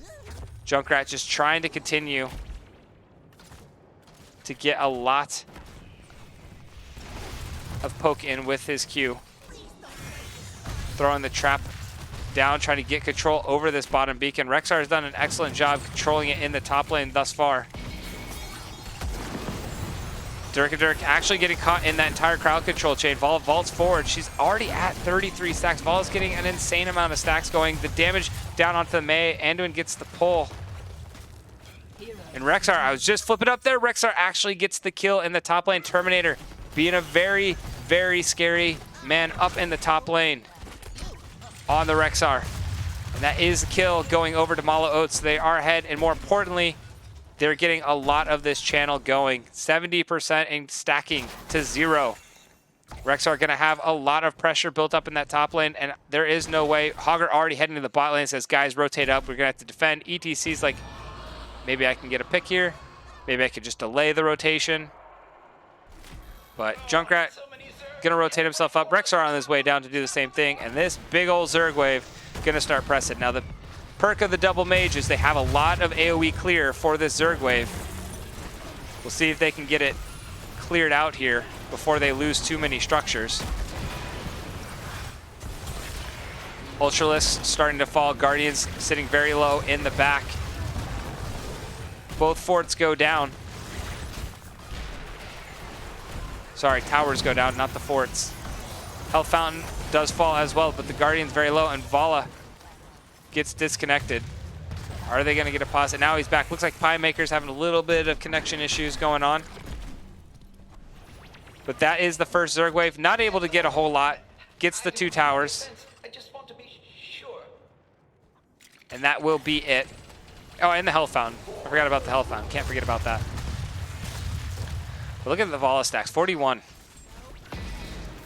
Absolutely critical. Looks like the Cat Daddies are looking for invade, but Valla W is starting to put out quite a bit of damage. The camp is picked up. Magnetic gets himself in. Does not have the passive, I believe. Already popped it. But a big root coming in with Chromie Sand on top of it means that Valla is going to have to be a little bit careful.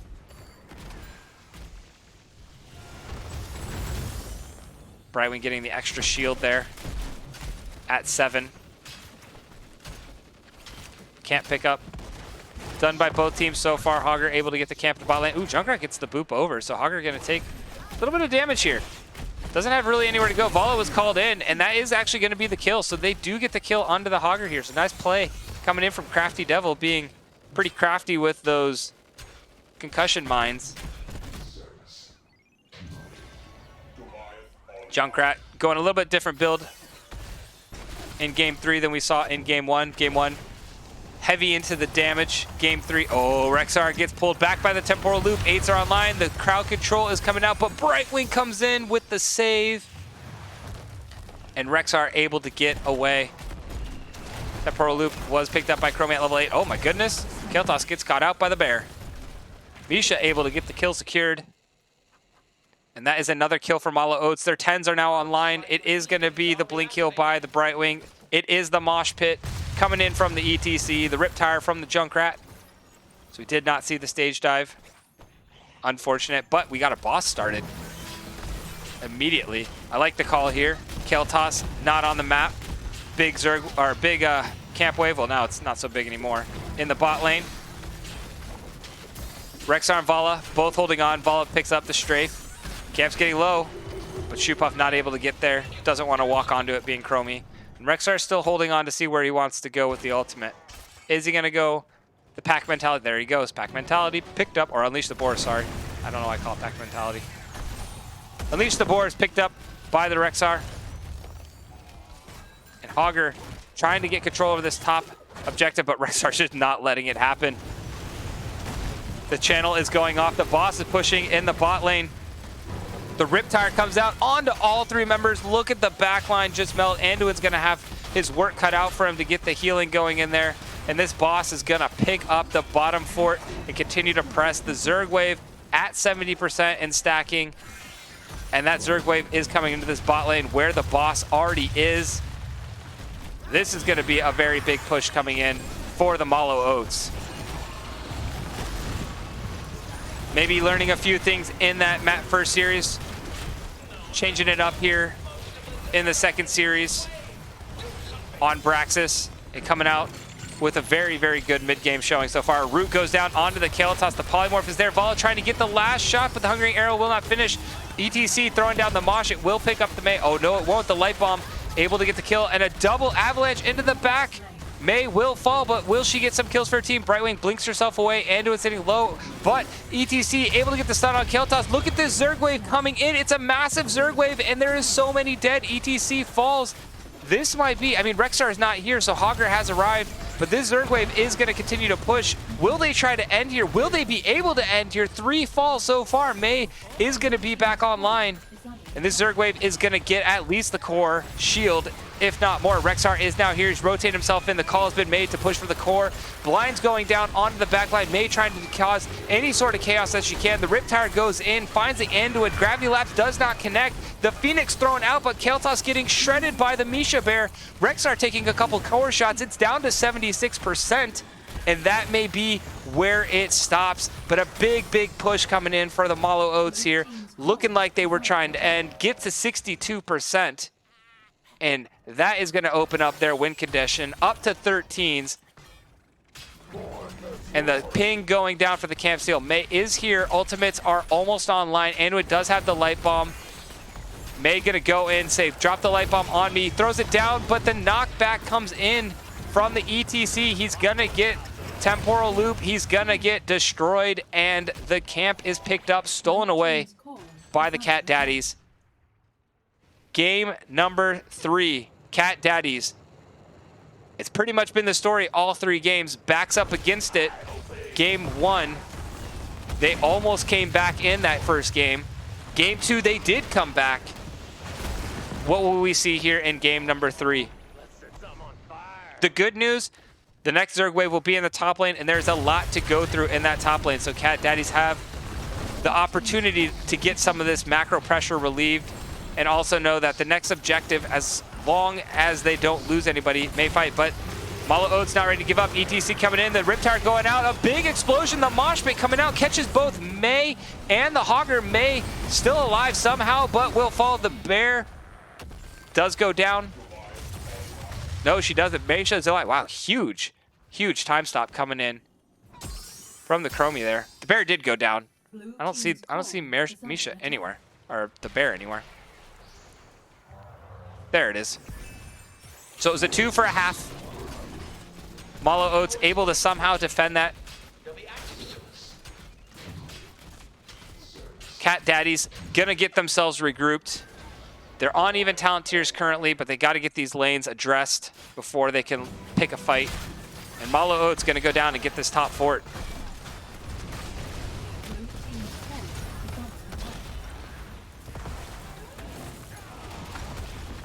Vala up to 62 stacks so far. on that W. Kael'thas still needs 3 more so he can get that shield. We got a big old minion wave coming in the bot lane. It's going to have to go get addressed, which is going to mean that Cat Daddies are going to have to give up this bot eventually. Haven't gone and dealt with the minions so far.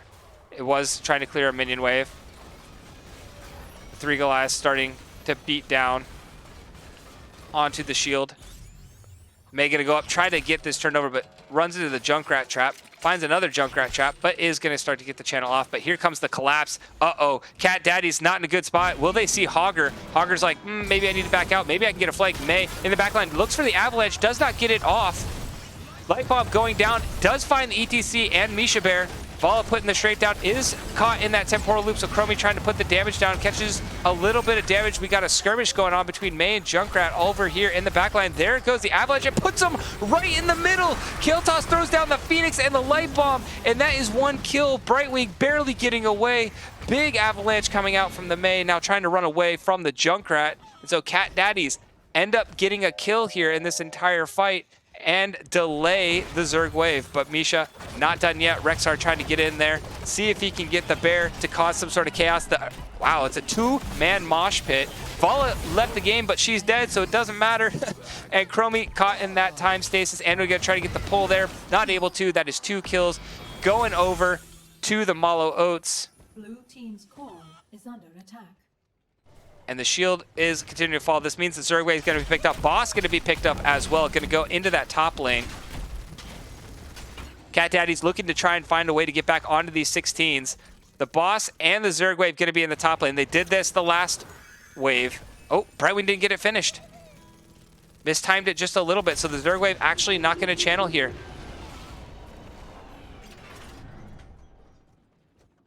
So the boss going to start marching up, meaning they will get some damage down onto that boss before the Zerg wave does arrive.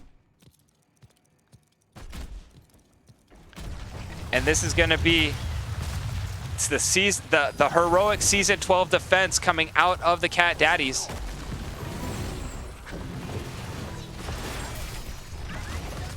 Junkrat getting very, very low. Good damage going down onto him. The Phoenix going out, and May actually was able to interrupt the Zerg wave, so we're not actually going to see a Zerg wave. At least not yet. May trying to delay while the team clears the boss. So well done by the May. And it may have saved this game for a little bit, at least giving them time to get onto the 16 talent tiers. May just kind of try and be that distraction, which is actually made by, oh, she gets caught here. Will she get the passive off? She does, but that's all she's gonna get. But the team is gonna push up. All 5 members were committed, so they're gonna see how much of the Zerg wave they can actually clear out. I was wondering if May was just gonna sacrifice herself and try to delay. A lot of the Zerg have died, but here come the Mallow Oats. They have called for the core. They're pushing down. The core is very low. Everybody's going to have to retreat and get it. ETC getting a lot of damage going down. Brightwing's trying to get in, doesn't get it in time. The core is being absolutely destroyed here, but the Light Bomb goes down, catches the Brightwing in the back. It's at 34%. Solskido's in the middle, getting another teleport. Rexar goes down with the play dead. Misha hitting it 15-14. Vala falls. Misha and Rexar fall. It's at 11%. Here comes the Zerg wave. Will they be able to finish it? I don't believe so. And Cat Daddies do it. Oh, wait, the Zerglings came in. 9, 8, 6. The Hydralisk is attacking it. That's 7%. And that is going to be where it ends. 7% is what is left. Another heroic defense coming in for the Cat Daddies. I mean, that's like 2 Vala auto attacks and a W away from this game being over. That was so close, but Cat Daddies, it's been the story. Bend but don't break. They've been up against it. May, I mean, you got to say that that kind of saved the game there. Having to deal with the Zerg wave and the boss would have probably just been too much, but being able to separate it out keeps the core with 7%. Kael'thas gonna go over, try and get this fort, give a little bit of relief.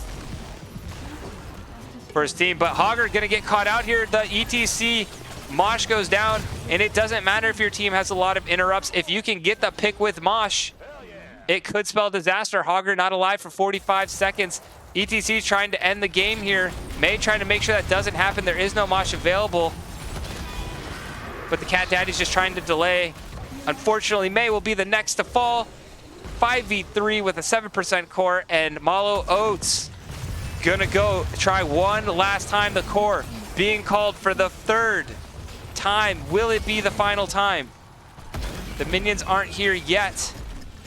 Temporal loop down onto the Brightwing. Chromie puts down the damage. Kael'thas as well. Light Bomb goes down, catches the Rexar.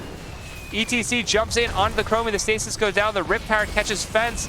The core is being attacked by the Vala. ETC falls, but that will be the core going down. Mallow Oats, third try, gets it done, and they win the quarterfinals and have a date set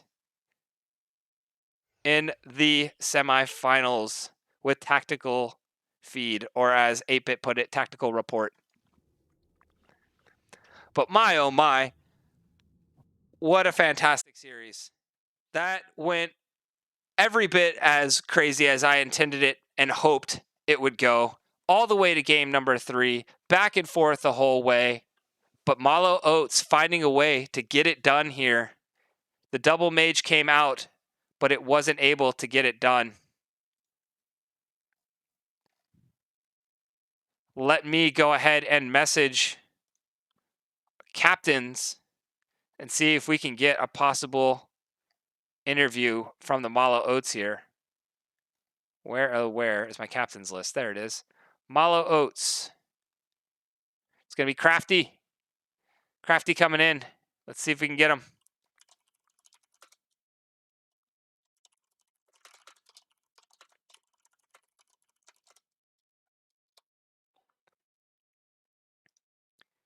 I'm going to go down, jump into one of these lobbies, see if we can get ourselves a nice little interview.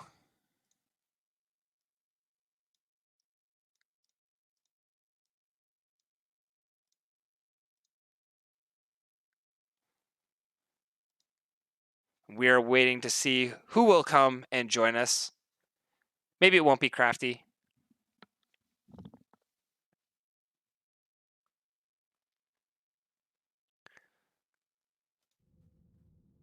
Let me throw it over the talent so you guys can look at the talent screen real fast while we wait. And we've got Pie Maker. How's it going?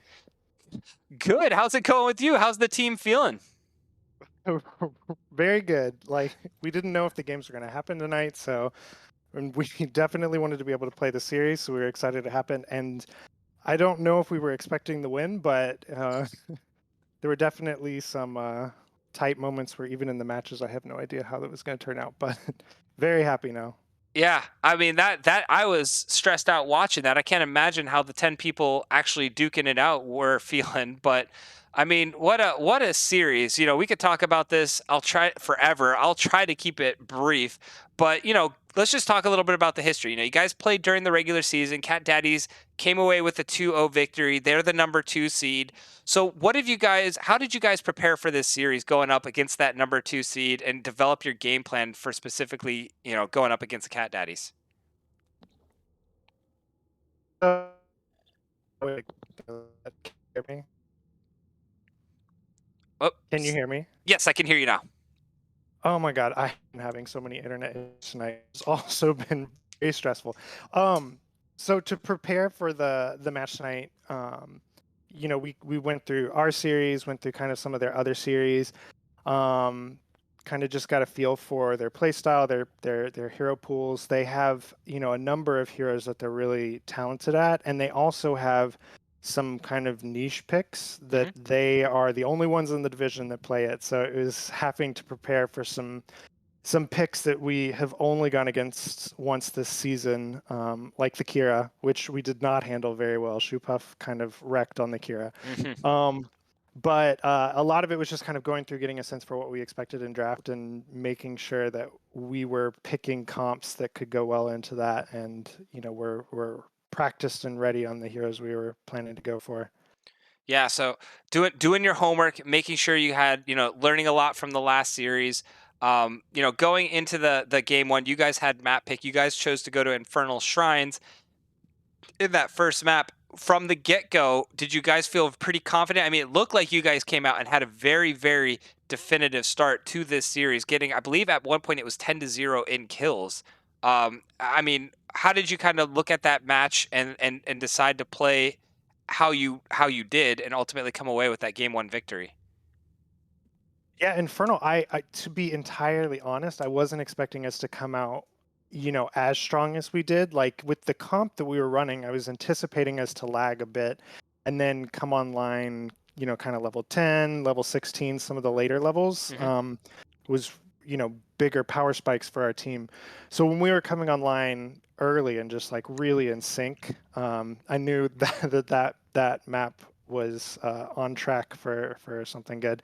But just in terms of kind of the game plan, it was really to come out, stabilize until we could get to um, advantageous positions on shrines, Yeah. which we didn't. Which yeah, it kind of just took And off. and it looked like, for a second, kind of the story of the series was, Mallow Oats kind of start off really hot, and then Cat Daddies they kind of do this bend but don't break thing.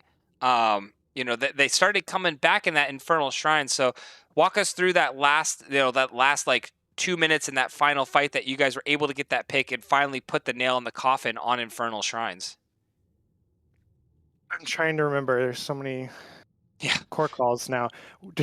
I feel like in that game, I don't know if it was that game or one of the other games, but we had already tried and lost. Oh no, it was that game because they had Junkrat and he just shredded our entire team. We were like 5v3, we can like make a play for the core. And he just shredded us, killed the whole team. So it was definitely tense to go back to the core, and try again. And it's funny you say that because that's one of our things this season where it's like we are so good out of the gates, and then had so many heartbreaking losses this season. It was kind of the theme of our season for us, where we would come out running and lose it in the end, just destabilized a bit there towards the end. So I was terrified that it was going to be that. But I have to say the team was, really stable and calms. Everyone was calm, knew what we needed to do to win, and just kind of executed. So that was good because I feel like in a situation like that, especially with our history, we could have gotten uh, chaotic there. But Yeah. So I mean, discipline for sure. Able to, get back. It seemed like it was getting hairy for a second, but able to find the fight that you needed to win game one. Game two, I believe you guys sent it to Infernal. No, they sent it to Infernal Shrines. No, I don't remember who picked Infernal Shrines. It's like you said, it's been a series. But we go to Towers of Doom, and just walk us through that game. Eventually, it looked like it was going well. You had the blow up comp with the variant. You're getting the picks. Everything was going great, and then suddenly it wasn't. Kind of, what did you guys, what kind of happened in that game number two, and how did you guys, pick yourselves up and get ready and mentally prepared for that game number three definitive series? so I think the thing with game number two is that they just drafted really well into what we had. I mean, we went kind of a variant pick style comp, but we had nothing to deal with, the Kira. They had a lot of really good counter engage. They had, I mean, if we were to go in for a pick, they just had so many abilities for the Kira to jump on us, the Sonya to jump on us, the Anub to jump on us. And so, once they got towards later stages in the game where, Kira had AoE stuns and, Sonya was able to be with the team more often and, follow up with the leaps, it just became really challenging. So after game two, we just kind of acknowledged that, like, hey, that was a disadvantageous draft for us. Like, we just need to kind of stabilize things for the next draft. Make sure that the next draft was a just straight up fight too. We were like, we're gonna, take out like the Kira factor and make sure that this is a standard matchup and uh, get back in it. Yeah. So we eventually, game two goes in the favor of the Cat Daddies, and we go all the way to a best of one, the definitive map, and it's Braxis Holdout, the map that you guys played before, and Cat Daddies came away with the victory there. So, what did you see in your last matchup for Braxis Holdout against the Cat Daddies, and how did you guys respond to ultimately come away with the victory here, change things up? So we identified that when we played them on Braxis, there was the Dahaka was like I feel like key to their victory because his rotations were, on point. He was consistently rotating down to the four-man. So we would start to get advantages, and as soon as we would start to get advantages, the Dahaka would rotate down. So this time we were like, okay, we're just gonna take the Dahaka off the map. We felt really confident in Shane's ability to control the top lane. He's a fantastic duelist. So we were like, let's take the Dahaka off the board. Let's let Shane do his thing top, and then that will give our four-man the opportunity to just kind of 4v4 without any of the flanks coming in, rotations coming in, and give us a better chance to kind of command the bot lane, which we lacked when we played them the last time. Yeah. And for how much of a joke you made earlier, I mean, I think I counted three separate core calls in that game. Kind of deal. It seemed so chaotic. Like every time I was like, "All right, Mallow Oats, they've got this." Then it kind of fell apart. Then I'm like, "Okay, the Zerg wave with the bosses got this." And then they kind of got unsynced there for a second. So May was able to get that interrupt on the bottom channel, so they got to split up the Zerg wave of the boss. But you almost finished it there, but eventually coming away, nailing it in the coffin. So now, looking forward to next series. We got to talk. How are you guys feeling about going up against Tactical Feed? Looking really forward to the matchup. I mean, I think Tactical Feed's a really good team. We played them at the end of the season. It was actually a really stressful match because we had to essentially beat them to make it into the playoffs, and managed to pull off the win there, which at that time, we were desperate for the win. Right. So, and I mean, it was a very, stressful, close matchup. They were really talented. So, looking forward to it. Hoping we can pull out the win again. We'll see. Maybe that'll be a situation where they flip it. But um, I'm definitely looking forward to the matchup. I think we have some good matchups into them. Awesome. Yeah, gonna be a fun one for sure. I gotta ask because Broomboy threw it into the chat. He says he's got a question for the Mallow Oats. Who is your favorite member of Tactical Feed and why? Tactical Feed. One second. Let me Google to figure out who's on Tactical Feed. No. Let's see. Oh gosh, I don't know. I know my least favorite, Oh, if I'm remembering this correctly. Actually, this may be a different team. Never mind. If I remember correctly, Feldroth plays a really mean Chromie that was really abusive and unfun to play into. all right. There you Very go. talented. But Feldroth getting the shout out as the one to love the Chromie. You guys got the warm up with Shoe Puffs Chromie. Now you got to go into Feldroth's. But um, two last questions. First off, if you had to pick a team MVP for the series, who would you pick? for this series, I would probably pick Crafty Devil. He had some really clutch boops there on uh, Braxis. I mean, I think a lot of the um, mines that he was doing and manipulation of the battlefield really kind of put us in advantages. And at times when we were behind too, it got us back in the game, which I think was really clutch. So Awesome. probably give him to him. Giving it to over to Crafty Devil, the nod to the other assassin on the team. Gotta love it. And last but not least, I'm gonna open it up to you, Pie Maker. Any shout outs you'd like to give? There seem to be a lot of Mallow Oats fans in chat tonight, so the floor is yours. Well, I'll definitely give a shout out to everyone who came to watch. Hopefully it was as exciting a series as it felt for us. A shout out to you because we really appreciate the cast. One of our favorite things is to go back and rewatch the casts for the series that we do. So much appreciated. Shout out to the Mallow Oats team because it has been a roller coaster of a season, and they have been, grinding at it all season. Um, and yeah, shout outs to uh, Cat Daddies. That was a fantastic series, and they were an insanely good team this season. Um, and then, yeah, shout outs to Tactical Feed. They're next on the chopping block. All right, absolutely love it. Well, Pie Maker, thank you so much for joining me for this interview, and congratulations again on the quarterfinals victory. Looking forward to the semifinal matchup against Tactical Feed. Go enjoy the win with your team and have a wonderful evening. Will do. Thank you. Thank you. Alrighty, ladies and gentlemen, that is it for the quarterfinals. It is in the books. We've got a date with Destiny. You're going to see the Mallow Oats again going up against Tactical Feed in the semifinals for Division A. It is going to be an absolutely enjoyable evening.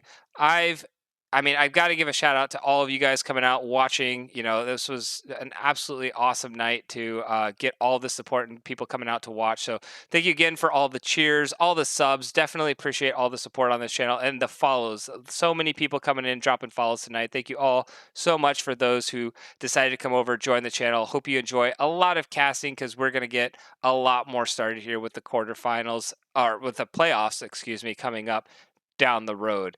But for tonight, what I'm going to do, I'm going to send us on over to another match. We got O-Line Bus casting a Division D matchup over on his channel. Or sorry, Division B matchup on his channel. So I'm going to send us over there. Let me make sure I get his name right. There we go. O-Line Bus. We're going to head over there, send it on over, share the love, drop some follows on his channel. For tonight, this has been ISX. Have a wonderful evening, everybody. Thanks for stopping by, and I'll see you here next time. Take care, everyone.